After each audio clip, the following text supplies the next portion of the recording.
If you ever feel like you're on the Price is Right when pricing your web design proposals, just trying to guess the highest number that they'll say yes to without going over, I've got just the thing for you. Go to webdesigneracademy.com/proposal to get a free training where I break down the 5 subtle proposal mistakes even experienced web designers make that have them leaving literally thousands of dollars on the table, and find out what to do differently so that you can charge 2 to 3 times more for work you're already doing. To get your hands on that free training, just go to webdesigneracademy.com/proposal, enter your name and email address, and I'll send you all the details. That's webdesigneracademy.com/proposal. Welcome to the Profitable Web Designer Podcast, the place where women web designers come to raise their prices, book higher paying projects, and run their web design businesses without overwhelm and burnout. I'm your host, Shannon, pricing strategist and founder of the Web Designer Academy, where you're just one proposal away from the money you truly deserve to be making. And I'm here to help you build a web design business that feels as good on the inside as it looks on the outside. So let's go ahead and dive into this week's episode.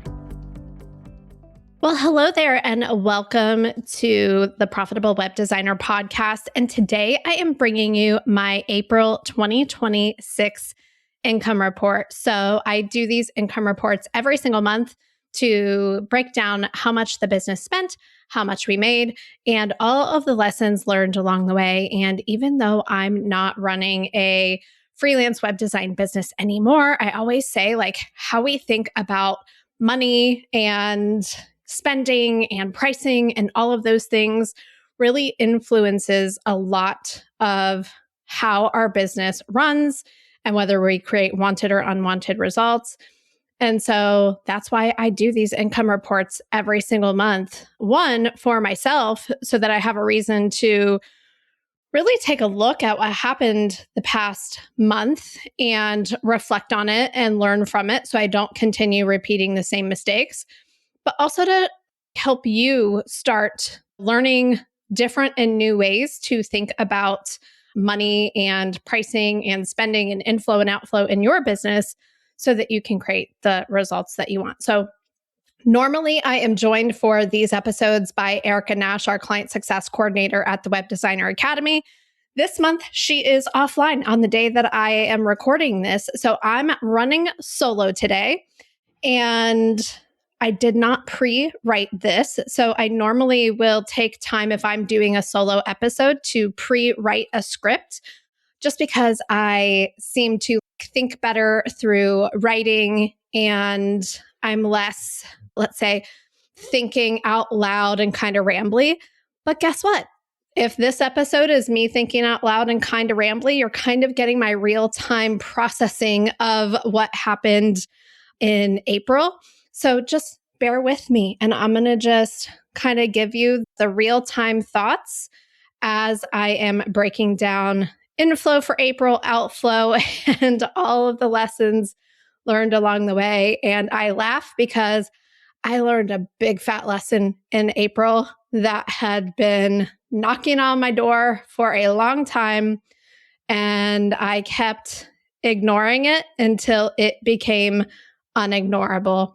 And I will tell you all about that in this month's income report. So if you have been a longtime listener of the podcast, before I dive into this, I would love for you to leave me a rating and review anywhere you listen to this, whether it's Apple Podcasts, Spotify.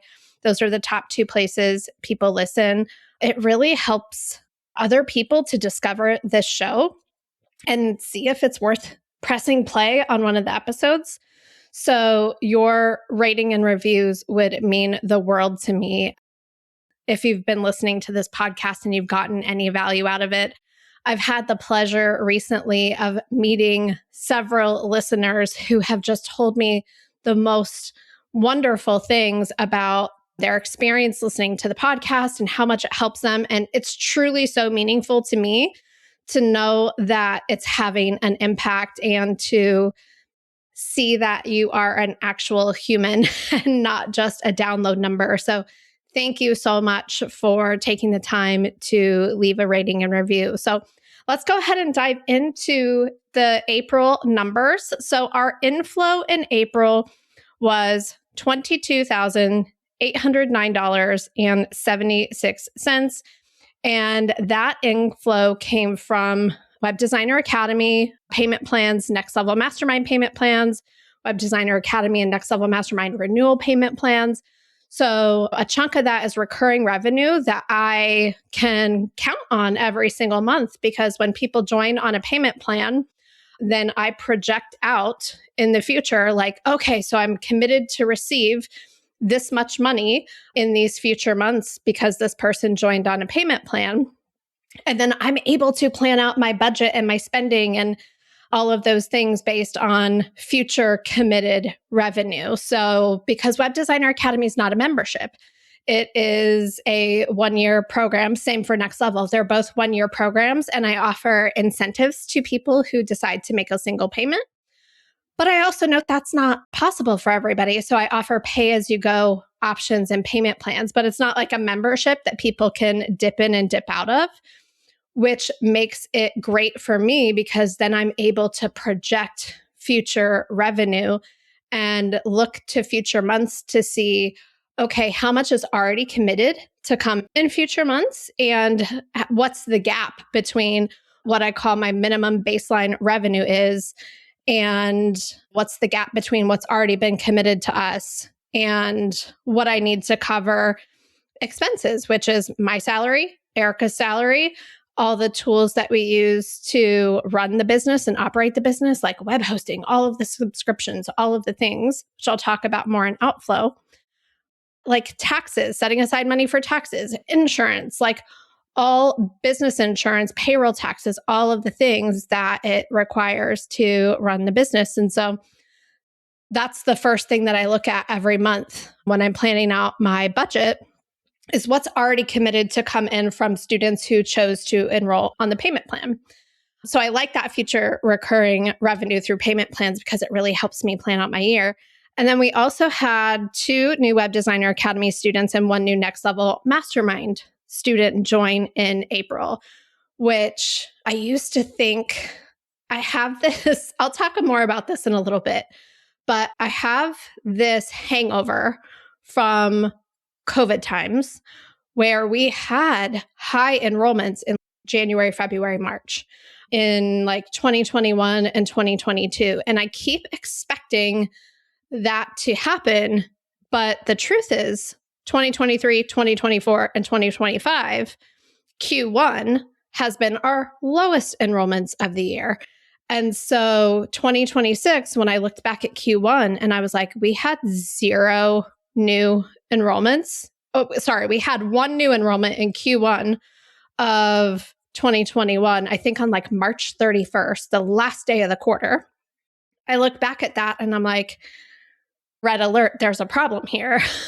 But it's because my brain keeps looking back to a period of time that no longer exists. The circumstances of that time period no longer exist. And so truly, data is your best friend when you're looking at revenue to identify seasonal patterns and different things.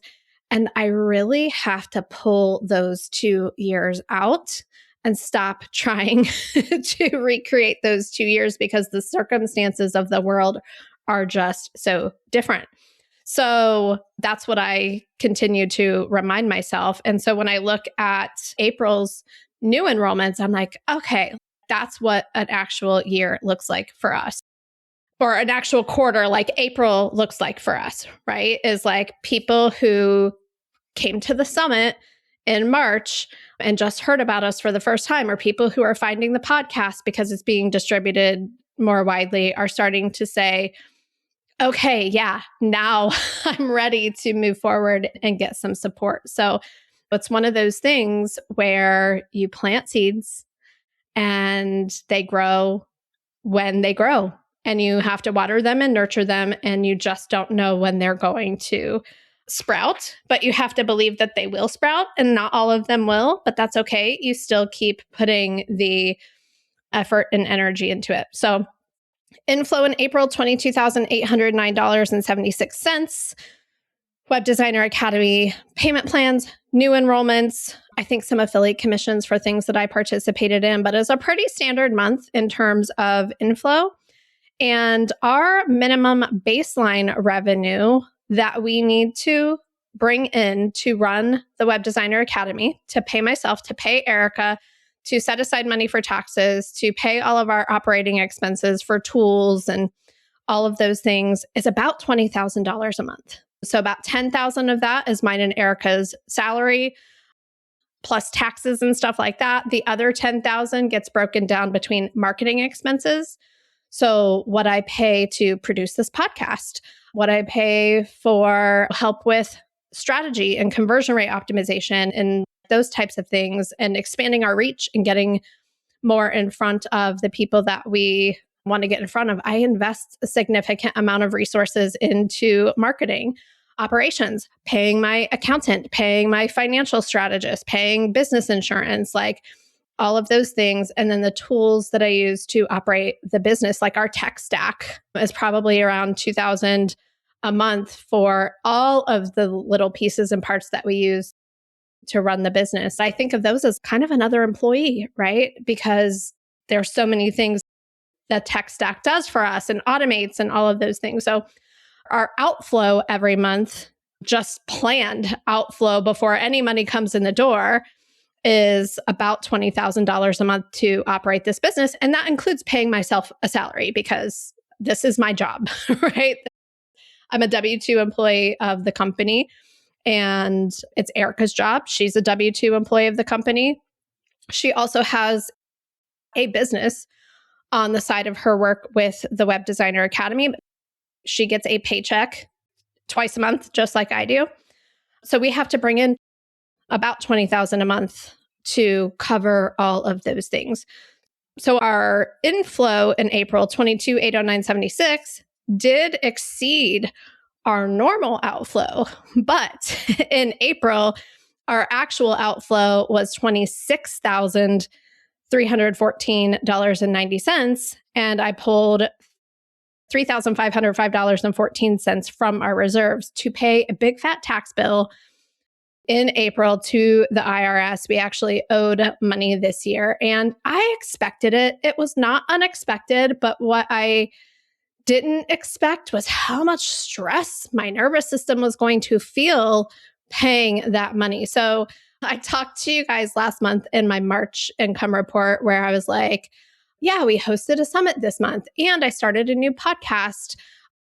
It's for any kind of freelancer. It's called Anchor High, and you can find it on any podcast. Wherever you're listening to this podcast, just search Anchor High Shannon Modern and you'll find it. But I also started a TikTok. And the whole point of starting the TikTok was like, what other things can I do for the Web Designer Academy to generate awareness, like top of funnel awareness? So when you think about marketing, mass marketing, traffic marketing, which is what I do for this business, which is completely different, by the way, than what you need to do as a service provider for your web design business. You do not need to do traffic marketing strategies to grow your web design business, by the way. So when you hear me talk about this, please know that I still stand by the pillar of our Web Designer Academy marketing strategy that you do not need social media or other traffic marketing strategies to get clients and market your web design business. So please hear me when I say this. And when I share with you like how much time and money and things that I invest in marketing and strategies and tactics I try, it's not because you need to go try those yourself. My business model is different. I am running a program that fits best for one-to-many marketing. One podcast, many ears. One speaking engagement, many people. One piece of content online, many people read that. One TikTok, many people see it. I have a different business model. So just know that. And what we teach inside of the Web Designer Academy is one-to-one marketing and not waiting on referrals, being proactive and building relationships, adding value to those relationships, asking in the appropriate place in the relationship when you've built the trust, which can happen faster than you think, especially in this world of artificial everything. A real human to human builds trust way faster than it can be built online through content and portfolio and all of this stuff. So, little tangent there, but back to my tax bill. The last TikTok I recorded in April was me talking about the tax bill that I had just paid. And it was like $11,600 and something dollars. And I remember when our CPA was like, Shannon and Floyd, your taxes are complete. Here's a video of me going over everything. You do owe the federal government $11,600 and whatever dollars. And I was like clutching my pearls basically because I was just like, oh my God, what did I do wrong? Right? What did I do wrong? Now, I had expected, because I had a profit in the fourth quarter of 2025 and that my business actually made money last year for the first time in a couple years. I had a bad 2023, a better 2024. I think I had a loss in 23, broke even in 24, and actually profited in 25. And I didn't pay quarterly estimated taxes in 2025 because I was like, I think I'm going to break even again. I didn't end up breaking even again. I ended up with a profit. I could have chosen to make one quarterly estimated payment in 2025. I didn't have to. I chose to keep the cash for cash flow's sake. And I knew when it was going to come time to do taxes that I was going to owe. I was going to owe because of that profit. And I figured it was going to be about $5,000. And I had the money. I had it set aside. Then when it came back as $11,000, I immediately was like, oh my gosh, what did I do wrong? I must have done something wrong. I must have made a mistake. I should have known better. I immediately started thinking that I made a mistake. I had done something wrong, that Floyd was just going to be like, Shannon, you're completely incompetent running this business. Like my mind just went to, I did something wrong. People are going to be mad at me. And like, where is this money going to come from? And so I'm in kind of a panic mode when we found out, and we found out in early March that we were going to owe this money. So it wasn't like I found out that in April. I knew. And then we get to the end of the video and Nakandra Moran of Exceptional Tax Services is my CPA. She was like, so Shannon, part of this is because you had a profit in the business. And then the other part is that Floyd isn't having enough taxes taken out of his paycheck.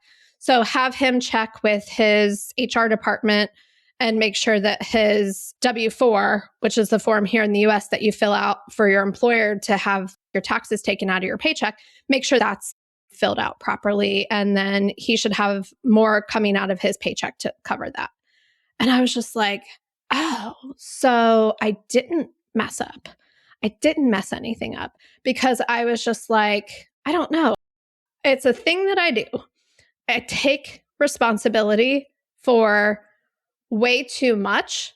And I try to prevent people being like mad at me or upset with me. So as soon as I heard that number, I was like, Floyd, it's okay. Like the business can cover it.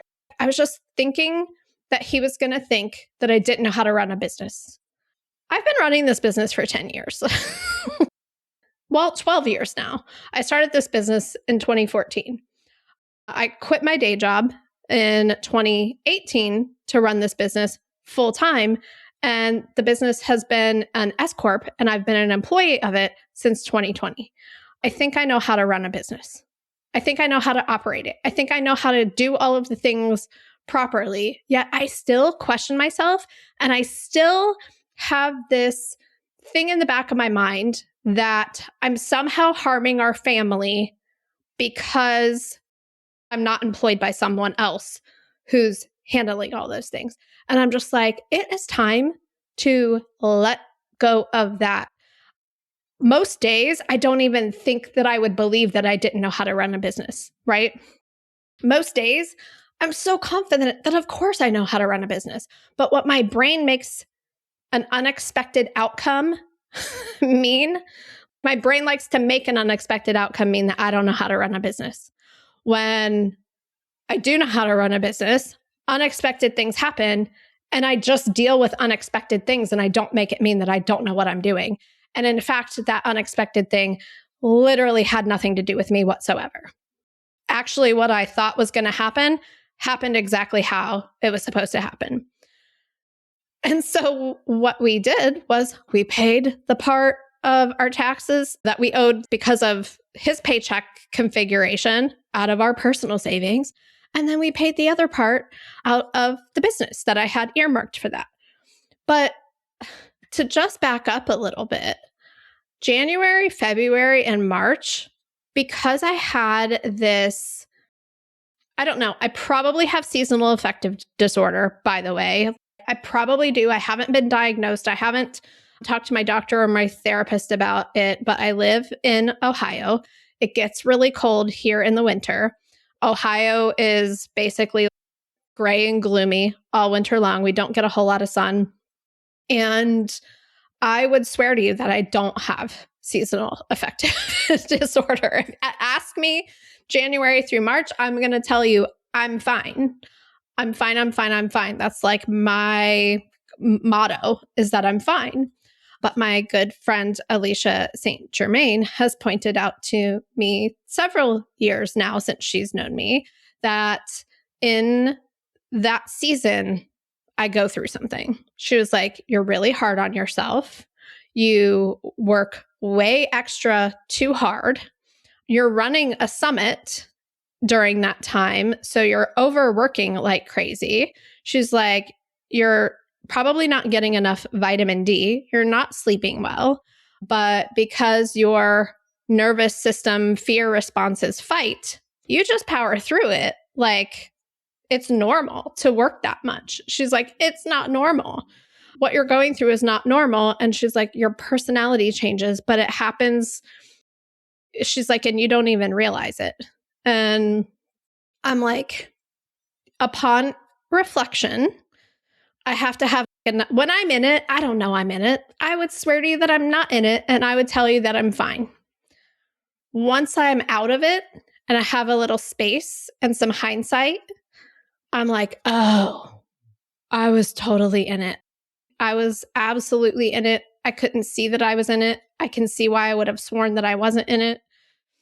And I was like in a hyper overwork mode from probably December through the last day that I posted a TikTok on my account. Because what happened on that day, I think it was like April 17th. So I paid the tax bill on April 15th. And then I looked at my reserves. So I always talk to you guys about how my inflow is this, my outflow is this, and I either added money to my reserves or I removed money from my reserves. And I like to keep that reserve at about $30,000. I wish it was about 60. It used to be 60 in the good old days.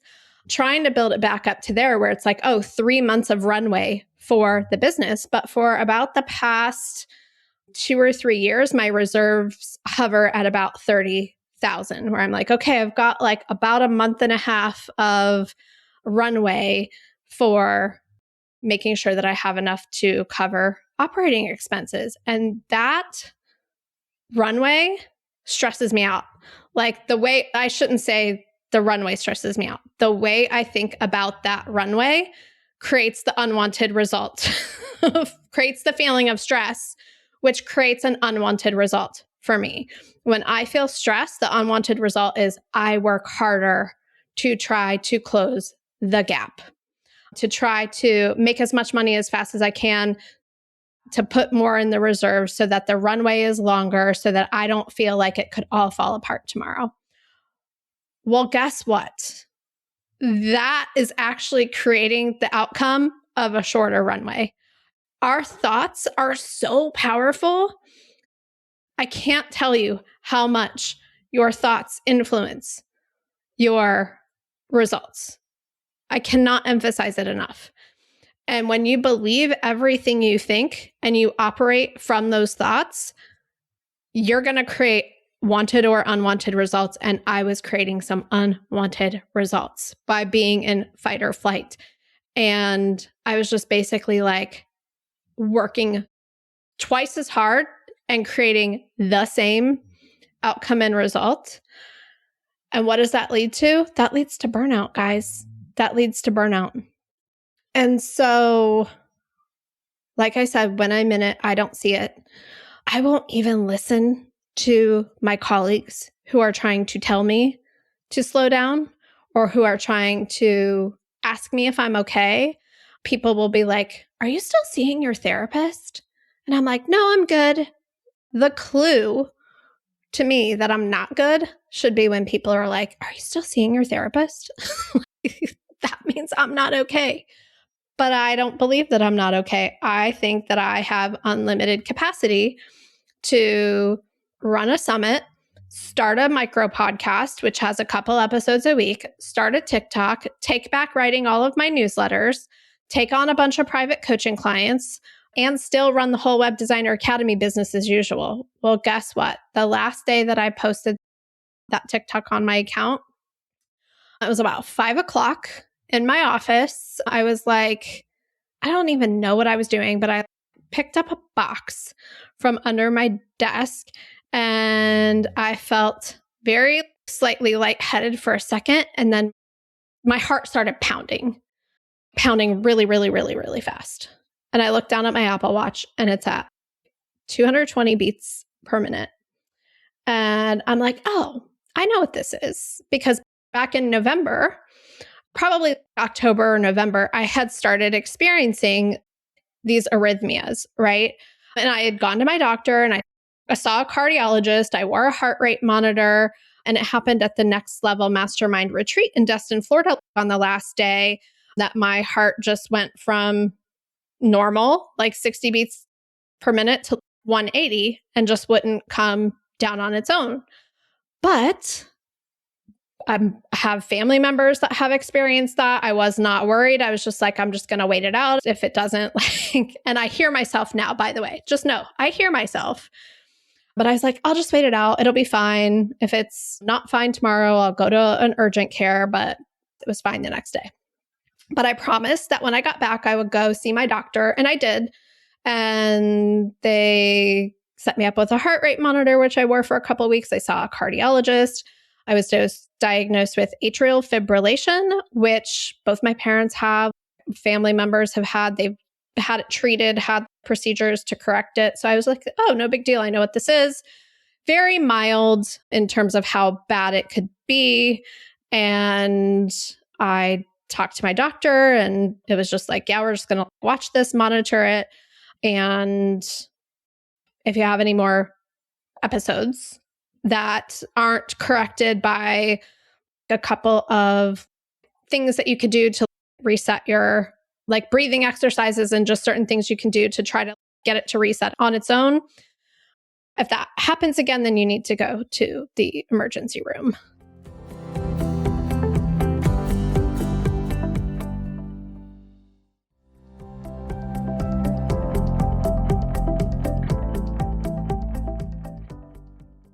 So fast forward to April. That week, I think I had just recorded the March income report with Erica. I just paid the taxes. I'm looking at my reserves. People hadn't enrolled in the Web Designer Academy for April yet. Those 2 new Web Designer Academy students and 1 new Next Level people, I don't think that they had enrolled yet. And I'm just kind of looking at things with a very not good mindset. Feeling very, very stressed, feeling like this runway that I have is going to run out fast. I don't know what, just very not hopeful, very not optimistic, thoughts that are not going to create wanted results, thoughts that are going to create unwanted results. And really just the unwanted result for me is powering through and not asking for help and putting it all on my shoulders and thinking that my shoulders can hold it.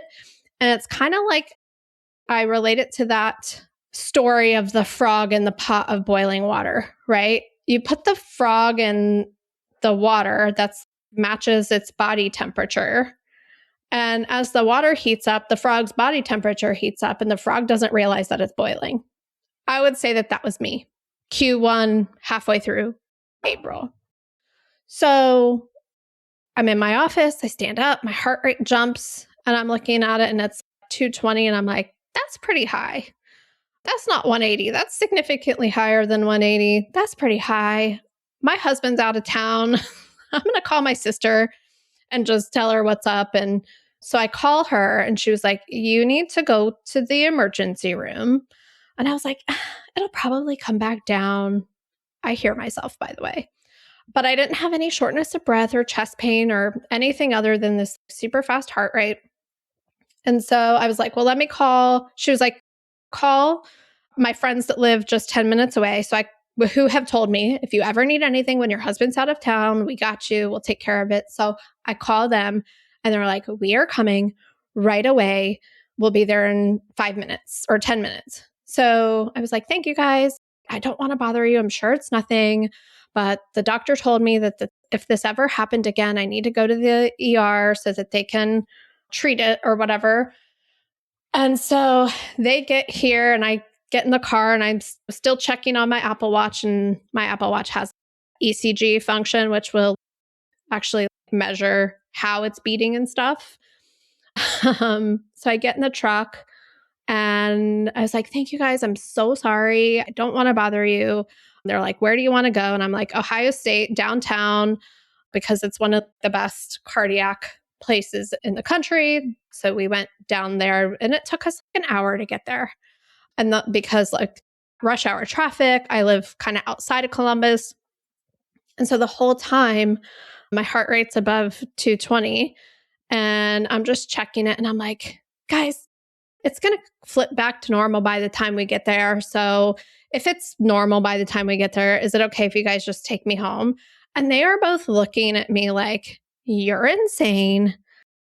So my friend tells me later, she was like, you're acting like we're going to let you not go in. And you were just being so normal. Like nothing was wrong. And you kept apologizing to us for inconveniencing us. And I was like, well, yeah, I felt like I was inconveniencing you. And she's just like, do you hear yourself? And I'm like, oh, okay, but I didn't hear myself at the time. Right. So I was so in it. So anyway, I go in, they triage me, check my heart rate. And then they're like, okay, yeah, we're going to admit you, or we're going to move forward to the next step, which is the waiting room. And so I can just look back and I'm laughing at how much denial I was in that anything was even wrong with me. I'm like, I know what this is. It's fine. It'll just go back to what it was and business as usual. And I'll just keep doing what I'm doing. And I'm sure that's probably partly me being in denial, partly your brain protecting you because it doesn't want you to think anything's wrong. So I'm sitting in the ER and I overhear some people talking about how they've been there for like 7 hours. So I tell my friends, I was like, listen, I don't want you guys to have to wait here forever. I'm fine. And why don't you guys just go and get dinner? And by the time they call me back or anything, my husband, he's flying home tonight. He'll be here. He can come and pick me up and take me home. And they're just like, whatever. So they're like, fine, we'll go get some food, but you call us if anything changes. So I expect to be sitting there for hours and I'm just still checking my heart rate. I expect to be sitting there for hours. And then they call me back and put me in a room. And then the nurse is like, here, chew this aspirin and whatever. And that's the moment where I was just like, oh, this actually might be serious. This actually might be serious that I'm like not still sitting in the ER and that she's asking me to chew aspirin. And then I looked at her and I was like, am I having a heart attack? And she's like, well, that's what we're trying to figure out, honey. So just chew this aspirin. I'm going to give you some magnesium. We're going to do this. We're going to do that. They took a bunch of blood, ran a bunch of tests. And I was not having a heart attack, but I was having tachycardia, and the blood tests came back that my levels of this one enzyme or protein or something were high, and they want to, when that's rising, you're having an active quote unquote cardiac event. And I was just like, wait a minute, what the F? I'm having an active cardiac event? What is happening here? And so they're asking me all the questions. Do you have chest pain? Do this, do that? I'm hooked up to like 1,000 wires. I'm like, well, I wouldn't call it pain. I was like, I feel a sensation here, but would I call it pain? Probably not pain. Is it pressure? I don't know, but I feel something. Yeah, like in my left shoulder. It's like, it's kind of, is it pain? I'm just dismissing every single sign that something is wrong with me. And so I'm hooked up to all the EKG wires and the IV and all the things, and they're taking a bunch of blood and all the stuff. And the nurse is like, I have one rule. She was like, you have to call me if you need to get up to go to the bathroom. She was like, you're hooked up to all these wires. I don't need you ripping wires out. I don't need you tripping. She was like, push this button if you need to get up and go to the restroom. I was like, got it. I'm such a good rule follower. I can follow rules. So I'm laying there and they're like coming in, taking blood, coming in, checking on me, coming in, whatever. And I'm hearing like all this other stuff going on in the ER because I'm in like a trauma center, right? Like in downtown Columbus. People are coming in like from house fires and car wrecks and all of this stuff. And you can hear over the speaker, like prepare, like it's like watching The Pit or watching whatever, like prepare for this person being life flighted in or whatever. And so I'm laying there and I'm like, I have to pee so bad, but I'm not hitting this button because there are like more important things going on here. Like as if they couldn't prioritize their own workload. As if I press that button and they're going to leave a burn patient and come running to, like, I was just like, I didn't want to inconvenience anyone. I didn't want to burden anyone. I didn't want to be a nuisance, like whatever. And I was reflecting on it after getting out of the hospital and just being like, that is problematic. That I wouldn't even push the call button to ask for what I needed because I was just diminishing the fact that my needs were important at all. And that I couldn't let the person whose job it was to decide how to prioritize people's needs make their own decisions. So my husband lands, he comes to see me. Doctors come in and are explaining, like, we think it's this SVT condition. We need to run some more tests. We're going to keep her because that one level's high and it's every time we test it, it's still going higher. And we want to make sure that it levels off and starts going lower before we know what we're going to do next. And so we're going to go ahead and admit you. We won't have a bed for you until tomorrow or whatever. And I'm like, really? Like, you have to admit me? And my husband just looks at me like, yes, you are going to admit her. And she's not leaving until we figure all of this out. I'm just like, upon reflection, I'm like, oh my God, what was wrong with my mind thinking that like nothing was wrong? And so I spend the night in the ER. I slept so good. I know that sounds crazy. There's all kinds of commotion going on. I slept really good because I think I just needed the rest. I think I finally just like acquiesced, right? I surrendered, I submitted, and I woke up the next day. They admitted me to a room.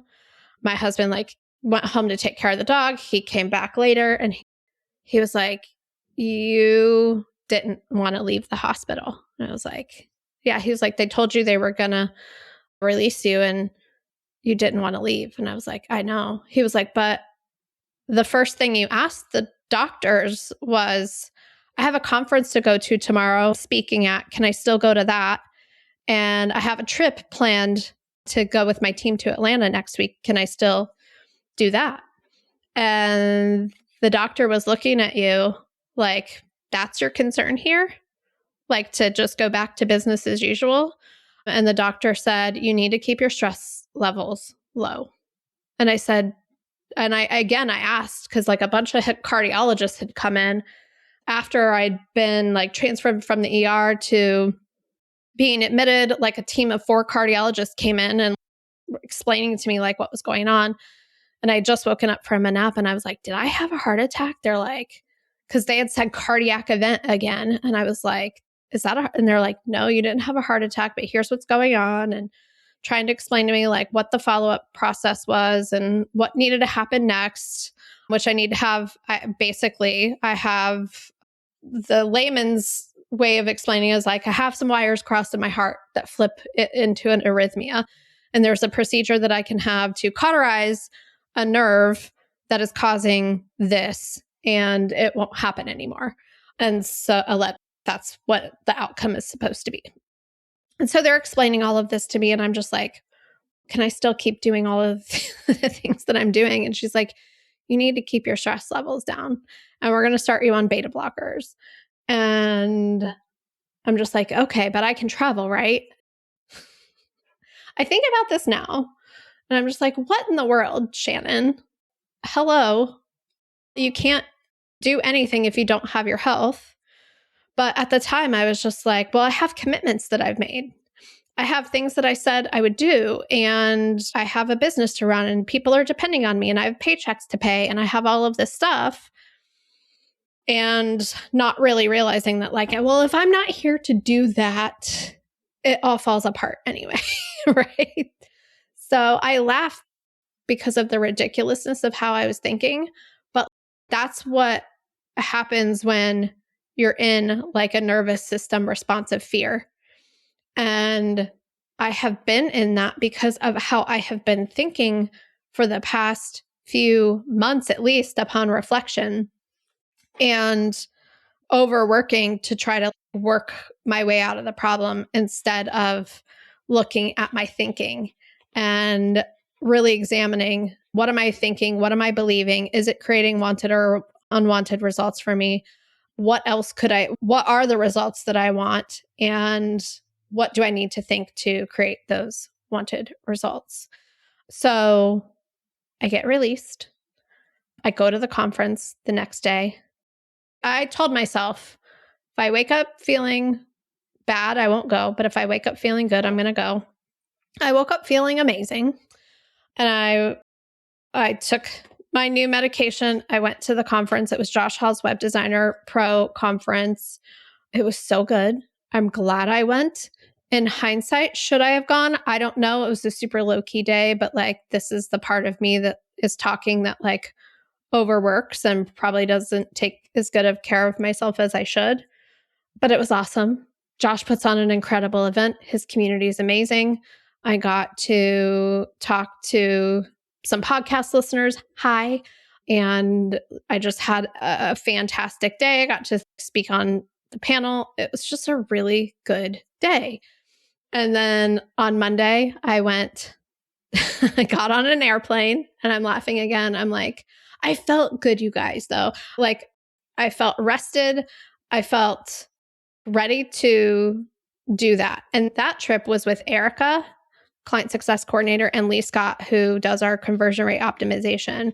And the point of that was for us to sit down and talk about Web Designer Academy and the future, and what are we doing, and is it working, and what do we want to change? And really just also have a really relaxed downtime and get out of our day-to-day grind. So I really wanted to do that trip. And I'm so glad I did, because Lee and Erica basically had an intervention with me on that trip.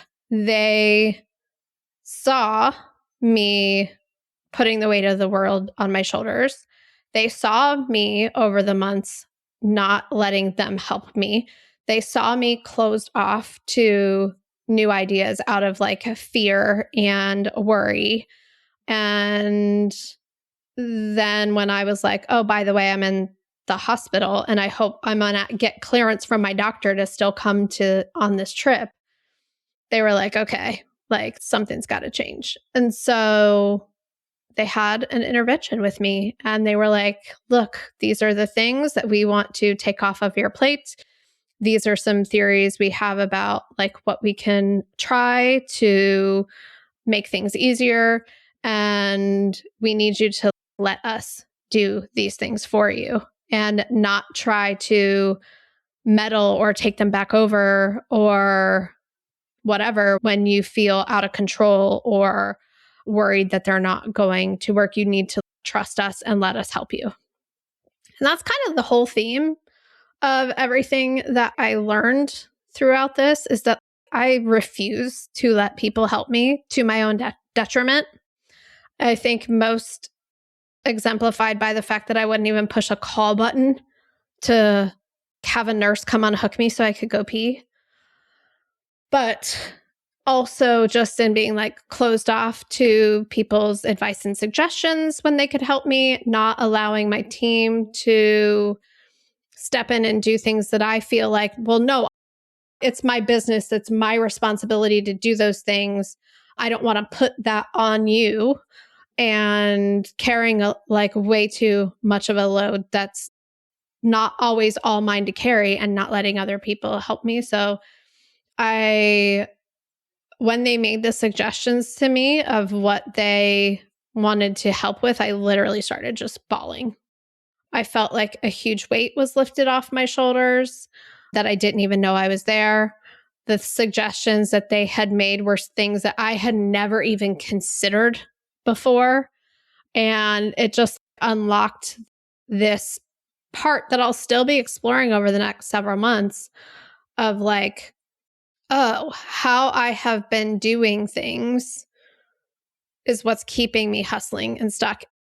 And that's driven by my thoughts. How I've been thinking about things drives my feelings, creates my actions, determines my results. And my result has been the same result regardless of how much effort I'm putting in. And then feeling tired and burnt out and sometimes resentful for how hard I'm working and thinking like, no matter what I do, nothing's working and getting really defeatist, which I don't like telling you guys that because it makes me feel guilty because I feel like, oh, I'm so ungrateful. But I'm not ungrateful. I was just hurting. Like I was just in a bad place and I didn't know it. And then like when I'm in that bad place, then I'm like, well, you should be grateful instead of being like, no, you need help. And I just couldn't see it. So I couldn't see it. And it took an ER visit and a forced break which that forced break, yeah, it wasn't that long, but I needed to go to Atlanta for a week and let people help me and tell me how they were going to help me and not let me say no and experience what that feels like. So that's everything that happened in April. It's been a few weeks since then. I am taking the beta blocker every day. It's really interesting. I feel like I know sometimes that they're prescribed for anxiety, or people have told me that, like, oh, yeah, I've tried that for anxiety. Everything just feels less urgent now. I think it's partially circumstantial, partially medication, partially wake up call. Partially, I go through this cycle every so often, but I kind of feel like less like everything's on fire.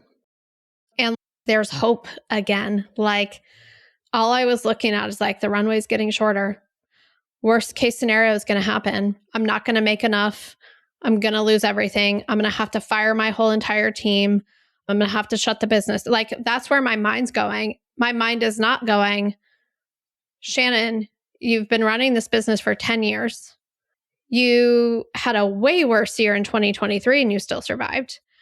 You have access to resources to help you weather times. You could ask for help. Like there's so many other options on the table than shutting things down or things shutting down without your willingness for that to happen. There's so many other ways this could go, but you could only see the one.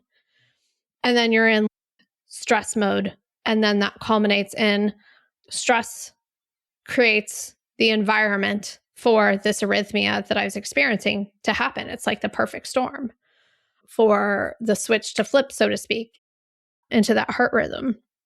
And so I'm grateful that it happened. Like, I have a plan going forward. I'm going to meet with the electrophysiology people, start the process for whatever this procedure is to correct it. But also, I'm not opening up my laptop the moment I wake up. I'm not like so urgently working and trying to do all the things. And so when I reflect back on like, of course this happened. Of course I was super exhausted and burnt out and just still powering through, which is a thing that I do. Of course I couldn't see or wouldn't allow myself to see that I was not well. And upon reflection, it's very clear. Like in hindsight, it's really clear. I always say like, I'm a stove toucher. I touched the stove pretty good in Q1 of 2026, but I'm hoping to learn from it. I'm really hoping to learn from it. And I have enrolled help to help me learn from it with my team and my friends and whatever. And my sister said to me, she was like, you remind me of that episode of Friends when they're in an alternate universe and Phoebe's like a high-powered stockbroker and she's in the hospital, like on her cell phone smoking a cigarette, like after having a heart attack. She was like, that's what you remind me of. And I'm like, I promise I will not be Phoebe in the hospital doing that. So yeah, I'm allowing people to help me making some changes. Part of staying accountable to that is like telling you guys publicly on the podcast. And I've decided, and I think I sent an email about this, is just like for all of the things that I could do to market this business and get in front of web designers, like I have to lighten my load and not do things that I hate. Like, so farewell TikTok. I don't like the format. I don't consume content there. It's really hard for me to stay within the time limit, to like format how I talk, to be how the algorithm and people who consume content there like to consume it. I'm like, if I'm going to do things to market this business, I want to do things that feel fun and easy and light to me. I'm willing to work hard, clearly, but I'm not willing to put myself at risk like that. So that was a big thing that happened in April. I think that will be a pivotal moment of 2026. And just even thinking like, my first question wasn't like, I did ask the doctors. I did ask, did I damage my heart? But I think before I asked that, I asked if I could still go to the conference and go to Atlanta. And I realized like, whoa, my priorities are so way out of whack.